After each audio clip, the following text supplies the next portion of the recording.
నమస్తే, నేను మీ సతీష్. 2024 సార్వత్రిక ఎన్నికలకు ముందే జగన్మోహన్ రెడ్డికి షాక్ ఇచ్చేందుకు తెలుగుదేశం పార్టీ పావులు కదుపుతోంది. ఏదైతే రాబోయేటువంటి రాజ్యసభ ఎన్నికల సందర్భంగా ఈ షాక్ అయితే జగన్మోహన్ రెడ్డికి ఇవ్వబోతున్నట్లుగా కూడా కనిపిస్తోంది. మరి ఏ విధంగా అంటే ఇప్పటికే 23 మంది బలం ఉన్నటువంటి తెలుగుదేశం పార్టీ రాజ్యసభ అభ్యర్థిని గెలిపించుకోవడానికి ఏ విధంగా పావులు కదుపుతా ఉంది, మరి నిజంగా ఆ బలం వాళ్ళకి దక్కబోతా ఉందా? ఇదే అంశాలు మనతో చర్చించడానికి తెలుగుదేశం పార్టీ జాతీయ అధికార ప్రతినిధి ప్రొఫెసర్ జ్యోత్స్న గారు ఉన్నారు. మేడం నమస్తే. నమస్తే అండి. ముఖ్యంగా రాజ్యసభ ఎన్నికల సందర్భంగా సార్వత్రిక ఎన్నికలకు ముందే జగన్కి షాక్ ఇవ్వబోతున్నారు అనేటువంటి ప్రచారం జరుగుతుంది. కానీ 23 మంది సభ్యుల బలం మాత్రమే ఉంది. మరి ఏ ధైర్యంతో అభ్యర్థులు నిలబెడుతున్నారు? మనం ప్రజాస్వామిక వ్యవస్థలో ఉన్నాం. సో ఖచ్చితంగా అభ్యర్థుల్ని నిలబెట్టడం అనేటువంటిది దట్ ఈస్ ఇన్ఎవిటబుల్. ఇప్పుడు జగన్మోహన్ రెడ్డికి ఎగెన్స్ట్గా చాలామంది ఉన్నారు. జగన్మోహన్ రెడ్డి విధానాలు నచ్చనటువంటి వాళ్ళు చాలామంది ఉన్నారు.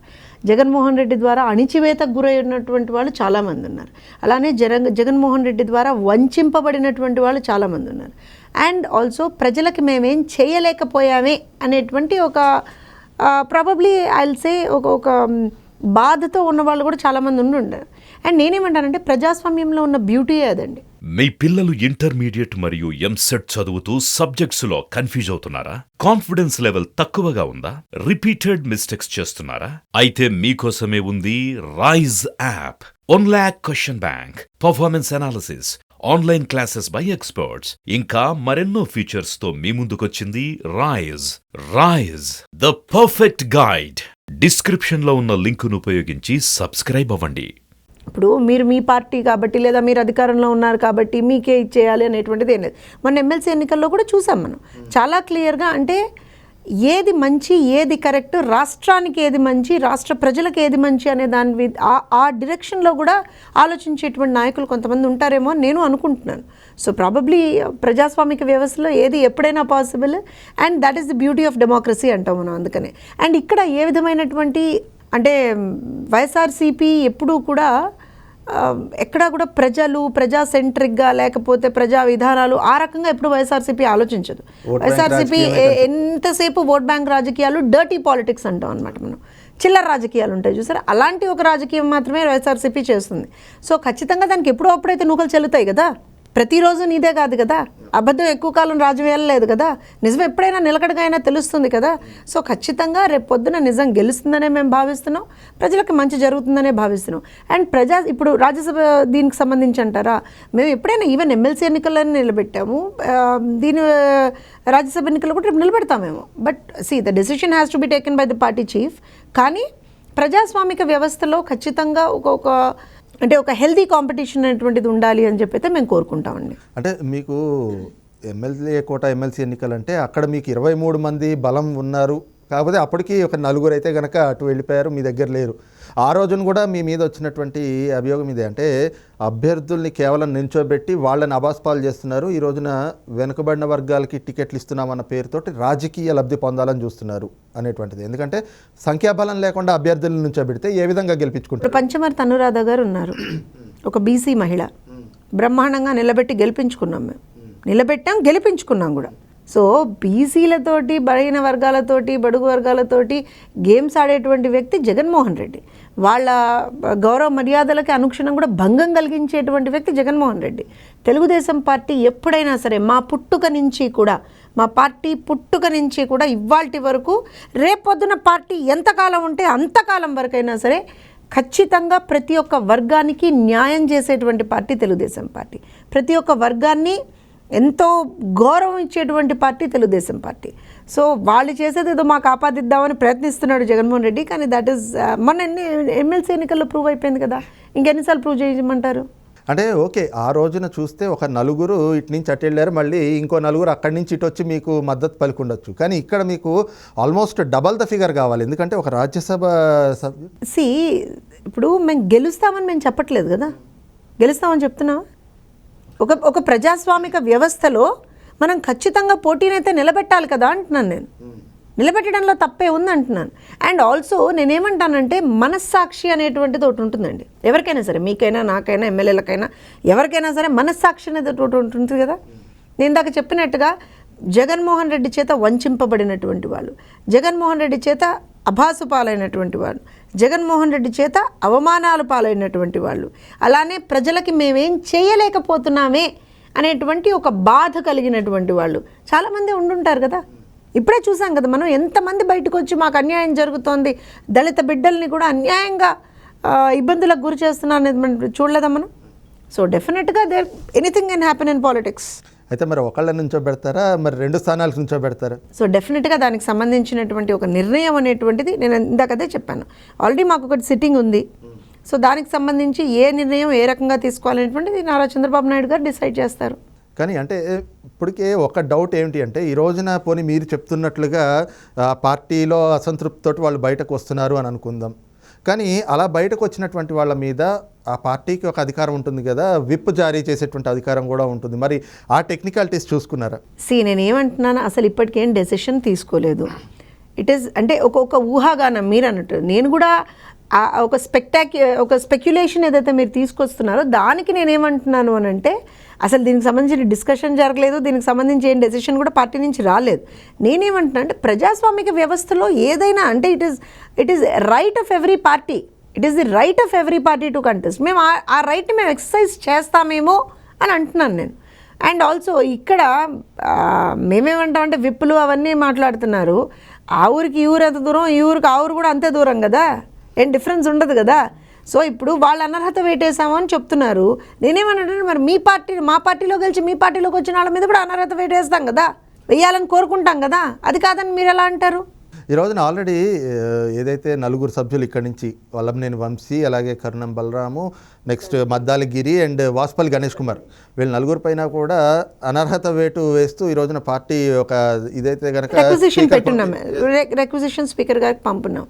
అయితే ఇక్కడ ఇంకో విషయం చెప్తానండి. సరే, దిస్ ఇస్ మా పార్టీ, దీని ప్రకారంగా మేము చేసాం. నాకు అర్థం కాని విషయం ఏంటంటే, వైఎస్ఆర్సీపీ వాళ్ళు ఇవాళ సడన్గా అవుట్ ఆఫ్ ది బ్లూ కళ్ళు పిడాల్మని తెచ్చుకొని మేము అనర్హత వేటు కోసం మేము స్పీకర్ గారిని అడుగుతామని అన్నారు. మరి RRR గారి మీద ఎందుకు వేయలేదండి వీళ్ళు? ఎందుకు దానికి కారణం ఏంటి అంటే, ఈ రోజున ఇప్పుడు ఈ 4 మీద కూడా అనర్హత వేటు ఇంత సడన్గా వేయడానికి కారణం ఈ జగన్మోహన్ రెడ్డికి దెబ్బకొట్టడానికైనా రేపు ఎన్నికల్లో? అలా అని మేము ప్రాసెస్ ప్రకారంగా వెళ్తున్నామండి. మేము ఎక్కడా కూడా డీవియేట్ అవ్వట్లేదు. ఇప్పుడు ఒక అవకాశం వచ్చింది, మేము దాన్ని ఏమంటున్నారంటే ప్రాసెస్ ప్రకారంగా because they are working against the party. మా పార్టీ గుర్తు మీద గెలిచి, మా పార్టీ ఓట్లతోటి గెలిచి వాళ్ళు బయటికి వెళ్ళిపోయి వేరే పార్టీకి సపోర్ట్ చేస్తున్నారు, వేరే పార్టీకి ఇచ్చేస్తున్నారని చెప్పి మేము యాజ్ ప్రొసీజరల్ ప్రకారంగానే మేము వెళ్ళాం. మేము ఎక్కడ డీవియేట్ అవ్వలేదే. ప్రాసెస్ అదే ఫాలో అయ్యాం కదా. ఇందులో జగన్మోహన్ రెడ్డికి వేటు ఇవన్నీ ఎక్కడండి? జగన్మోహన్ రెడ్డికి దెబ్బ ఎప్పుడో ప్రజలు వేస్తారు, అయిపోయింది. కేవలం ఆ బటన్ ఏదైతే బటన్ చూసారో, ఆయన ఊరికే బటన్ ఒత్తుతున్నా అంటున్నారు కదా, ప్రజలు ఒక బటన్ ఒత్తడానికి వెయిట్ చేస్తున్నారు అంతే. అయితే ఇక్కడ ప్రధానంగా అంటే ఇప్పుడు ఏదైతే ఈ 4 మీద అనర్హత వేటు వేయడం కూడా, మీరు రేపొద్దున్న రాజ్యసభ ఎన్నికల్లో జగన్మోహన్ రెడ్డికి ఇప్పుడు వచ్చినట్లుగా ఆయనకి దెబ్బ కొట్టడానికి, అదొక షాక్ కింద ఇవ్వడానికి, అట్ ది సేమ్ టైం మీరు చెప్పినట్లుగానే అభ్యర్థులు అందరూ బయటకు వస్తూ ఉన్నారు కాబట్టి ఖచ్చితంగా మీ పార్టీ నుంచి కూడా ఒక అభ్యర్థిని నిలబెట్టేటువంటి అవకాశం కనిపిస్తుంది. నేను ఓన్లీ ప్రొసీజర్స్ ఫాలో అవుతున్నామని చెప్పానండి నేను. అండ్ ఆల్సో నేను ఏం చెప్తున్నాను అని అంటే, మనం ప్రజాస్వామిక వ్యవస్థలో ఉన్నాం. ప్రజాస్వామిక వ్యవస్థలో ఎన్నో సందర్భాల్లో, ఇది కొత్త కాదు కదా, ఎన్నో సందర్భాల్లో నిలబెడతాం. నిజంగా కూడా సంఖ్యాబలం లేకపోయినా నిలబెడతాం. ఓడిపోతామేమో అలానే ఓటమికి బెదరద్దు కదా. ప్రజాస్వామ్య విలువలనైతే కాపాడుకుంటూ ముందరికెళ్ళాలి కదా, ఆ వ్యవస్థని మనం కాపాడుకుంటూ ముందరికెళ్ళాలి కదా. ఎన్నో సందర్భాల్లో ప్రభుత్వం చేసేటువంటి ప్రజా వ్యతిరేక విధానాల మీద సంఖ్యాబలం లేకపోయినా సరే అవిశ్వాస తీర్మానాలు పెడతారు.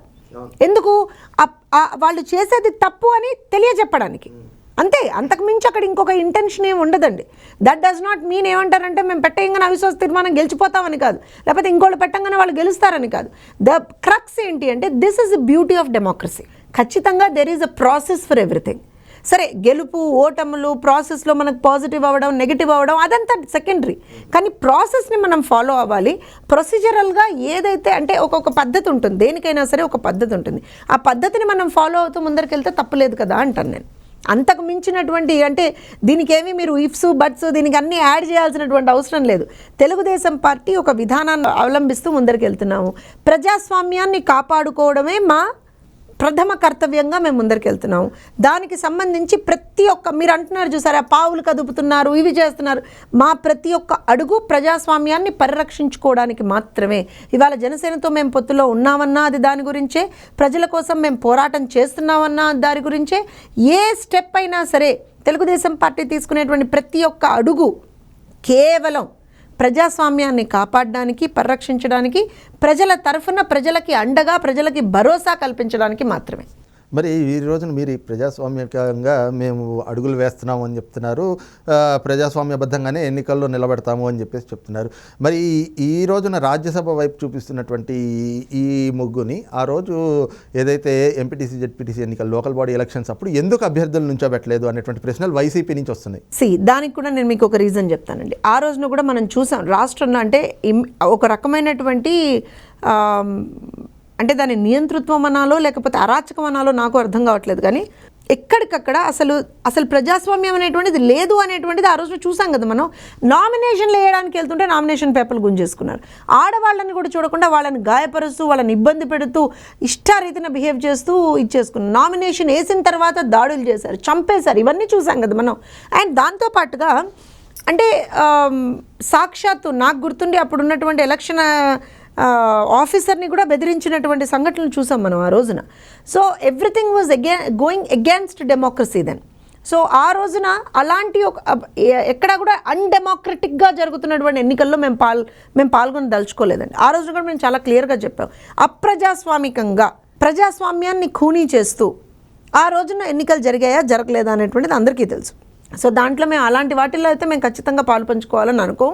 అదే రీజన్ మేము అప్పుడు ఇచ్చాం, అదే రీజన్ మేము ఇప్పుడు ఇస్తున్నాం. కానీ ఇవాళ ఉన్నటువంటి పరిస్థితి ఏంటి అని అంటే మనం చూసాం, ఈవెన్ మొన్న ఎమ్మెల్సీ ఎన్నికలప్పుడు కూడా ఏం తక్కువ రాజకాలు చేయలేదండి. గ్రాడ్యుయేట్ ఎమ్మెల్సీలో 5వ తరగతి 6వ తరగతి చదువుకున్న వాడిని కూడా తీసుకొచ్చి గ్రాడ్యుయేట్లుగా వాళ్ళ ఓట్లు నమోదు చేసినటువంటి పరిస్థితి. నిన్ననే మా ఎమ్మెల్సీ శ్రీకాంత్ గారు ఆ రోజు పెట్టినటువంటి కంప్లైంట్కి నిన్న 3-4 కార్పొరేటర్లని ఇచ్చేయాల్సినటువంటి వాళ్ళని దోషులుగా డిక్లేర్ చేస్తూ ఇది వచ్చింది. సో మేము ఇక్కడ కూడా వెనకాడలేదు, అక్కడ కూడా వెనకాడలేదు. కానీ అక్కడ ఉన్నటువంటి పరిస్థితి ఏంటంటే అవి లోకల్ బాడీ ఎలక్షన్స్. అప్పుడు ఉన్నటువంటి ప్రభుత్వం ఇప్పుడు ఏదైతే ప్రభుత్వం ఉందో వాళ్ళకి ఎక్కువగా కంప్లీట్ అప్పర్ హ్యాండ్ ఉన్నటువంటి పరిస్థితి. కంప్లీట్గా అది అంటే ఒక రకంగా అన్డెమోక్రటిక్ వేలో అయిపోతున్నాయి. కాబట్టి మేము వాటిని ఆ రోజున ఒక రకంగా we can call it boycotting.